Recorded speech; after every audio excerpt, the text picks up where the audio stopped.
Hello and welcome to the Life at Leyton podcast with me, Sarah Glanville, as your host.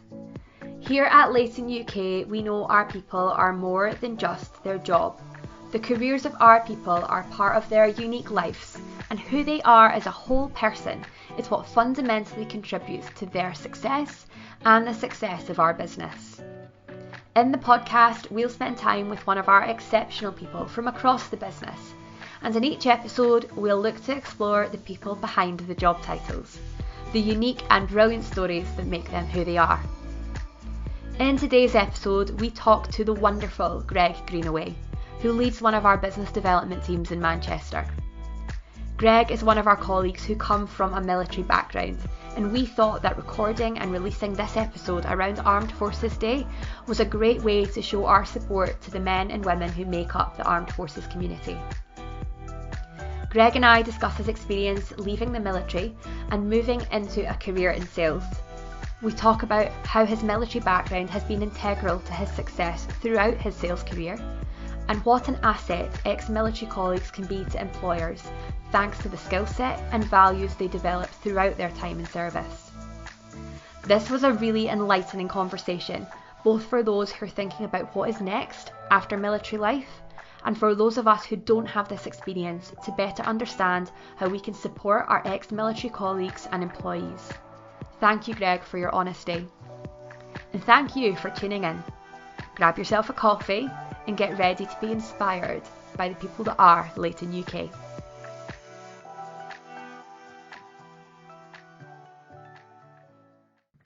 Hello, Greg. Welcome to episode 8 of the Life at Leyton podcast. It's so lovely to chat with you. How are you today? Yeah, very well, thank you. It's a lovely day in Manchester, so I can never complain. Yeah, I know. It's still lovely in Edinburgh in Scotland, but I think it's meant to be getting a bit rubbish at the weekend. Can't have it forever. Can't have it forever. So Armed Forces Day is fast approaching, and you are one of our colleagues that have come from a military background. I was keen to talk to you today about transitioning from the military into a career in sales. So to start off today, could you introduce yourself to our listeners and talk us through your military experience and your subsequent roles? Yeah, of course. Yeah. So I'm Greg. I'm one of our team leaders here. I'm on the business development function. So I guess it might turn into a bit of a longer story this than most, but I knew that at school I wanted to be in the military. It was always what my goals were. I don't know if it's a bit of family background, movies, documentaries, that sort of stuff. And then I decided that for me, it was the officer route that I wanted to go down. So went through all the selection process, then ended up going on something called the LDC, so the Leadership Development course. And I think that was September 2016, so a while ago now. And then after that, I then moved on to the commissioning course, which is a little bit different to the soldier side because you don't know where you're going to end up. You don't know what regiment you're going to go into. You've got a process of a selection board effectively midway through the course. So I had a really good time. It was very hard work. Basically, they teach you leadership through the vehicle of infantry fighting tactics. So a lot of section attacks, platoon attacks, company attacks with the rifles, with the weapon systems, the SA-80s. So went through a good chunk of it before unfortunately picking up an injury, quite a severe injury on an exercise. So I ended up going into the Lucknow platoon, which is our rehabilitation platoon. And I was there for 4 months. Looking back, I should probably have had 8 months. My injury wasn't quite ready to go. So when I went back on course, after those 4 months, the injury reappeared. So after that, it was I got a restriction employment in current unit, which is effectively a partial military discharge on medical grounds. So I was left a bit unsure about what I wanted to do after the military. That was always my goal, always there's something that I wanted to push for. So I looked at loads of different things. I went traveling a bit. I went around Europe on a motorcycle and hated everybody that I met. I found them quite lazy. And I think it was just a bit too close to leaving to then finding people who you might find in places like Amsterdam, for example. And then I thought about law. We did laws of armed conflict, sort of training around that, about engagement. I found that really interesting. So I looked at different universities. I thought that might be the route I wanted to go down. But I ended up finding a really good recruiter called Ollie. He said there's a lot of transferable skills from the military to sales. So why don't we look at that? And the more I looked at it, I found much the same in that. There's so much like overlap. the discipline side. There's also then a correlation between how hard you work and it paying off as well, which is just so much the same. And then you get rewards. And I think that if you put in an extra 45 minutes a day in sales, you can really get a one above the competitors or your peers and stuff like that. So I think with the background of being in the military, of being on exercise, being on, cold and very tired, being up for 3 days and not really know what where you're going to be or what you're going to do, to then coming into a sales environment where it's actually, it's not as difficult as the military, in all honesty. You'll find that sales is a very good place for you to be. There's also when you're under pressure in the military, you're really under pressure. And, if you're speaking to clients and stuff like that in the corporate environment, there's a bit of pressure, but it's not to the same extent. So you're very calm and collected under pressure. We've also got things like the overlap of sea drills, which they used in the military, which is courage, discipline, respect for others, integrity, loyalty, and selfless commitment. So there's if you do well by your clients in the corporate environment from the stuff that you've learned in the military, it will do you really well. So I totally agreed with Ollie. I was like, I know that sales would be a good route to go down. So we looked at IT services as a starter for myself. And I really enjoyed that. It was really good. I did an IT at A level, found it really interesting as an account manager, progressed into a mentor at that company as well. And then after about a year of doing that, I moved up to Manchester to open up with a colleague to help a new sales office. Did that for a couple of years and then moved over to Leyton a couple of years ago now. So a bit of a long path. And then I was a business development manager here, and now I manage a team of 9. So I think I was a bit lucky that I was just helped guided in the way of sales. It got, for myself, just lucky that I got here, but I'm very happy that I am. Yeah, and I think that maybe you're one of the rare people who go through their education kind of knowing where they want to go, and you wanted to get into the military and you were taking that path. And then I can understand that kind of moment of, where do I go from here, when you're so sure in what it is that you want to do. And it's funny, I feel like you speak to people in sales and quite often they're like, not really sure how I got here, but I got here. I had some of the skills that I think would lead me to be successful in sales. And I'd love to probe a little bit deeper on that, because you mentioned quite a few things that you feel the military set you up for success in a career in sales. So could you explore that a little bit more for me, please? Yeah, of course. Yeah. So on the day-to-day, so especially on the things like the leadership development course, you don't know what your next day is going to be like. You don't have the layout. Whereas so you set yourself up to, I'm just going to be ready to go no matter what. And the same way in sales, that you might have meetings and stuff like that, but you don't know what your next day is going to look like. You don't know what might crop in, that you might need to do a presentation, or you might need to do some sort of proposal writing, or speak to a client you haven't, or quickly drop out to do an on-site with a client. So just being able to be like, yeah, I know this, adapt and overcome. I'll be able to sort of like formulate my time in a way successfully, makes it really, really easy. Also with the idea that you'll be very good at time management. They refer to like 5 minutes before. You're always early to stuff, And I think the thing for me that makes such a difference is I don't feel like my time's better than anybody else's, especially on the client side. And I think people really pick up on that as well. And if you do right by clients using your integrity, I think everybody would agree that in every industry, but sometimes in sales, there's shady salespeople. So if you can do one who just does good by others and have a really strong moral compass, the overlap there across to sales it will just come through to clients. You'll get really long-term relationships. You'll still speak to people you're over a number of years. And I think then doing well by people, they'll do well by you. So from the background of military, you're taught in a way that although you're an individual, it's the team goals, the team targets, the wider picture. So you can be an individual, but it's really good to then collaborate with other people. And especially I find that here at Leyton, we're really good at, although I'm in a team, I'm in a Manchester office, I'm in a sales function, I'm in a wider team working with consultants, and everybody really helps each other.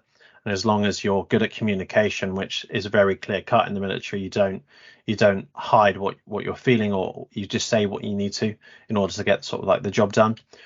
And being upfront with people and honest, and if things aren't right, talk about why they aren't, can have a very positive impact in sales.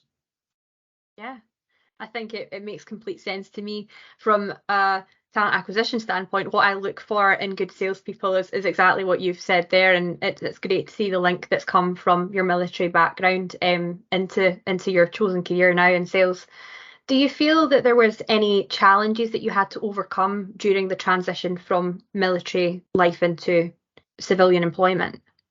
Yeah, I think it's a different mindset that when you're in the military, um, your life is your job, and that's not necessarily the same when you're then obviously in a corporate environment. There's a lot better life balance. So making sure you're not waking up at 5 a.m. doing your job until you fall asleep. So I think that really helps in the mental health, but it's a very different transition from that. Civilian street's very different. Um, Also the small things like you don't have to you don't do a CV when you're going through promotions and stuff like that in the military. It's based off reports of your 1 up and your 2 up. So that's something where you just forget that even sort of it exists. You also do find that because it needs to be here and now. SLAs are slower, so you won't feel like you're getting everything you need to here and now. But it's understanding that it will come, fill up, do the right process, and it will be there. And I think for me, it was always, I feel like I can do more. I'm not as tired because I'm not doing as much physical activity, obviously driving to see clients, but a lot of it's like, sat behind a desk or speaking to people on the phone and stuff like that, which means that you have a lot more energy. So you always feel like you can do more. And I think the one which really for me was the main difference of the transition of coming into like a corporate environment was you in the military, you train to do your job and then you do your job. Obviously in a corporate environment, you do your induction and then it's ongoing training support as well. So being able to just dip in and dip out, be thrown in at the deep end, is quite a difference as well. But it's a lot of fun, and as long as you're in the right place and that the employee helps support you in that, then it's absolutely fine. Yeah, and I think that some of the skills that you talked about, like the softer skills that you've got, like that adaptability, that resilience, that will help you getting through that transition period as well. I would hope. I know your experience is different from others who have left the military and find themselves looking for civilian employment. Why do you think more employers should actively try to engage with ex-military candidates through their recruitment efforts? Yeah, I think that quite a lot of the time that people in the military can always do more. So I think you'll get a lot of hardworking, loyal, grounded, and thought out employees as well. So these people also be strong-minded that have gone through hardship in either training or life prior to military, and then being able to then understand where they've come from, where they are now, means that they can have a very positive influence on their clients as well as the wider team. And because quite often they're strategic thinkers as well, it means that they can help with future planning, and also to come to you for help and advice as well. I think that especially if it's been to Sandhurst or NCOs, they'd have gone on wider planning exercises. And I've met some incredible people from the military, the people who are Cambridge and Oxford graduates who could have done anything. They could have been at top level in government, they could have been C-level executives, and they've decided to go through a process just to help other people. They want to lead 28 men and women under the highest pressure situations. So they're very selfless, and when you see people come out of the military, they still hold those core values. So it means that the people who you get coming from the military are always individuals who will do right by the employer, will do right by their colleagues, and will do right by their friends and family as well. Absolutely. I guess the flip side of that is what should employers be aware of to ensure that people who do come from a military background have adequate support transitioning into a civilian role? Yeah, I think maybe some people might disagree. Some people might agree that the actual support when you transition out the military is not the greatest. You go on a day or two course about here's your option of your careers. If you're a tradie, what do you want to do? And it doesn't actually give you the right skills and characteristics. So being able to help educate the person coming out of the military that with a bit of time to transition as well. And then on a wider picture as well, if people have been on ops or in theatre, they might be struggling with a PTSD or so they'll need some help and support around that and time as well. So making sure that the business is set up well to be able to sort of deal with that. These employees there might be some certain stuff which for them is a no-go or a no talk about. So being able to sort of like cater for that is something quite important. And invest in these people's personal lives. So get and understand them of where they come from, where they are now as well. And I think for them, quite a lot of the time people join the military to go on operation. There haven't been a lot of tours which have been going around, so people have ended up leaving. So their whole life was dedicated to something, and now it's gone down a totally different like fork in the road. So being able to sort of help and support with that. And then also I think that give them a lot of information. People from the military background will always be able to take on more. They always want to do more. They can handle it. So I would give, if I was saying anything to any sort of employer is give them more. They want to do more. They want to achieve more. They want to be more. So those are sort of things that I'd say, which I think are quite important. Yeah, absolutely. And I think it's something that you come from a completely different perspective and background, and someone who's only ever worked in civilian roles doesn't often see that. So it takes people like you kind of highlighting the things that we should look out for. So I find that really interesting. Thank you, Greg. And thank you for chatting with me today. Before we sign off, is there anything else that you wanted to talk about? No, well, I was going to say that if there are any people who listen to this who are obviously from a military background looking to transition out or have transitioned out and didn't know where they want to do, if you're in the military, I'd highly, for me, I think I'd recommend it. Moving into a corporate environment or civilian street. You'll lose your tea and toast at 10 a.m, but you'll gain so much great benefits to make up for it. Feel free to reach out to me. Always happy to have a bit of a discussion around it. So yeah, I think that's pretty much it. Fantastic. I think that's great, and I'm sure that I would encourage anyone to reach out to you, Greg. Definitely. Thank you everyone as well for listening along at home. I hope you enjoyed that as much as I did. So we're going to be back in 2 weeks' time with our 9th episode. We will be hearing another brilliant story from one of our people at Leyton. Until then, if you're one of the members in our talent community and you're interested in finding out more about what the future might look like at Leyton, please do reach out to one of us here in the talent acquisition team. I'll put my contact details in the description below, or check out our careers page for the roles that we have live currently. We'll be back in a few weeks. Thanks again, Greg, for sharing your story. Thank you all for listening in. This has been episode 8 of the Life at Leyton podcast.